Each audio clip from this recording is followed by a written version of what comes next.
দেখেন কারেন্টের চুলায় রান্না করা হইতেছে। কত সুন্দর একটি গরুর মাংসর নলি। আর গরুর মাংস রান্না করা হইতেছে।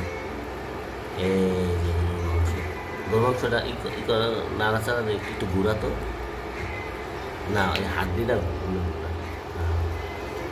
এই বুঝছেন, নরম হয়ে গেছে।